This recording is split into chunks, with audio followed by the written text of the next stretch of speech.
Hello everyone, welcome back to SD canvas to a new video. তো তোমাদের সাথে কিছু তথ্য শেয়ার করতে আবার চলে এলাম আজকে সন্ধে। তো ব্যাপার হচ্ছে কিছুক্ষণ আগেই দু একজনের ফোন এসেছিল, তো কিছু কিছু কোয়েশ্চেন জিজ্ঞাসা করলো বা কমেন্টেও আমি একটু আগে স্ক্রল করে দেখছিলাম কিছু কিছু কমেন্ট। তো সেগুলোর রিপ্লাই তো অবশ্যই দেব। তা বাদ দিয়ে সকলের প্রিপারেশন আশা করছি খুব ভালোই চলছে, আর খুব ভালোভাবে অনেকের এক্সাম খুব ভালো হচ্ছে, অনেকেই মেসেজ করছে, কমেন্ট করছে। তো সেইখানে দেখে জানতে পারছি অনেকেরই খুব ভালো এক্সাম হয়েছে। এবার নেক্সট বিপিএসসি নিয়ে কি কি আপডেট বা বিপিএসসির জন্য কিভাবে কি করতে হবে সেগুলো রিলেটেড ভিডিওর কথা অনেকেই বলেছে। তো হ্যাঁ, সেগুলোর রিলেটেড ভিডিও খুব তাড়াতাড়ি আসবে। তো সকলের এক্সামটা হয়ে যাক, তারপরে সবকিছু নিয়েই ভিডিও থাকবে। আচ্ছা, এবার ব্যাপার হচ্ছে আজকের ভিডিওটা লাস্ট অবধি দেখো। অনেকের কিছু কিছু যা ডাউট সেগুলো অবশ্যই ক্লিয়ার হবে। আর অবশ্যই লাইক, সাবস্ক্রাইব, শেয়ার এগুলো তো অবশ্যই করবে, আশাই রাখছি। এবার ব্যাপার হচ্ছে যেই কথাটা প্রথমেই বলি, আজকের শুরুতে যে টপিকটা নিয়ে আলোচনা করব সেটা হচ্ছে সাবজেক্ট কম্বিনেশন নিয়ে অনেকের এখনো অনেক ভুল ভ্রান্তি এগুলো করে রেখেছে। কিছুক্ষণ আগেই একজন আমাকে ফোন করেছিল সাবজেক্ট কম্বিনেশন নিয়ে। তো আমি যদিও ভুলে গিয়েছিলাম, গতকালই সে আমাকে জানিয়েছিল ব্যাপারটা জানতে। তো আমি ভুলে গিয়েছিলাম স্কুলে গিয়ে জিজ্ঞাসা করতে। তো বাই ফোন আমি এখন জিজ্ঞাসা করলাম, জিজ্ঞাসা ফোনে করে যেটা জানতে পারলাম যে দেখো, কারো যদি এরকম কোনো প্রবলেম হয়ে থাকে সাবজেক্ট কম্বিনেশন নিয়ে, যে যেমন মনে করো সায়েন্সে তুমি অ্যাপ্লাই করেছো, বোটানি, জুলজি মধ্যে যে কোনো একটা অনার্স রয়েছে, একটা পাসে সাবজেক্ট রয়েছে, সব ঠিক আছে, কিন্তু যদি কেমিস্ট্রি সাবজেক্টটা তোমার বাই চান্স না থেকে থাকে, তাহলে কিন্তু তুমি সায়েন্সের জন্য এলিজিবল নও। কেমিস্ট্রি সাবজেক্টটা থাকতেই হবে সায়েন্সের অ্যাপ্লাই করার জন্যে, ঠিক আছে?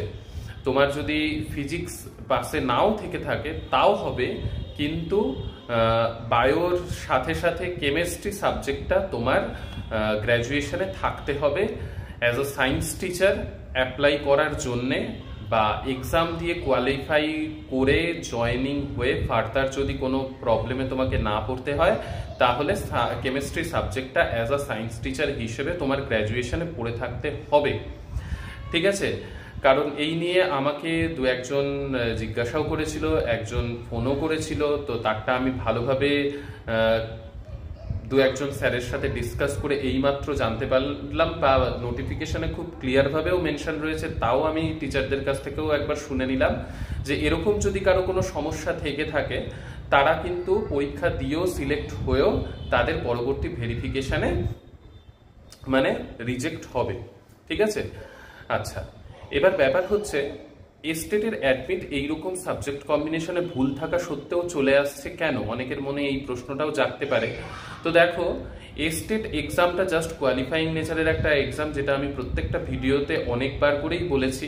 তো এখানে সাবজেক্ট কম্বিনেশন তোমার মার্কশিট ওয়াইজ চেক করা হয় না, যেটা ডকুমেন্ট ভেরিফিকেশন আফটার সিলেকশন সেগুলো সব চেকিং হয়। তো তার জন্যে স্টেটের অ্যাডমিট সকলেরই চলে আসে, সাবজেক্ট কম্বিনেশন ভুল থাক ঠিক থাক চলে আসে, ঠিক আছে?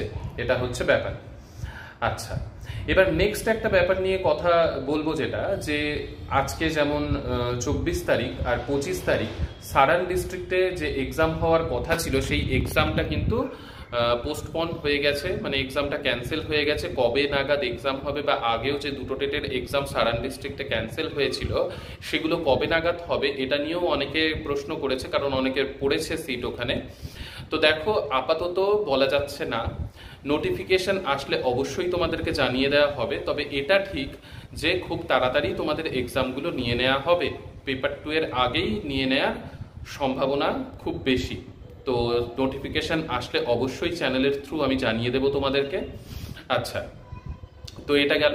এবার আরেকটা জিনিস যেটা অনেকে জিজ্ঞাসা করেছে যে দাদা, সিটেট যে নেক্সট যেটা হবে জুলাইতে, তো সেই জুলাইয়ের এক্সামটা দেওয়ার পর সিটেটে থ্রুতে 1 to 5 বা 6 to 8 মানে সিটেট পেপার 1 এবং সিটেট পেপার 2তে কোয়ালিফাই করার পর আমি বিপিএসসি টিআরই 4.0 তে অ্যাপ্লাই করতে পারবো কিনা। এবার পুরোটাই সেটা ডিপেন্ড করবে নোটিফিকেশনের ওপর।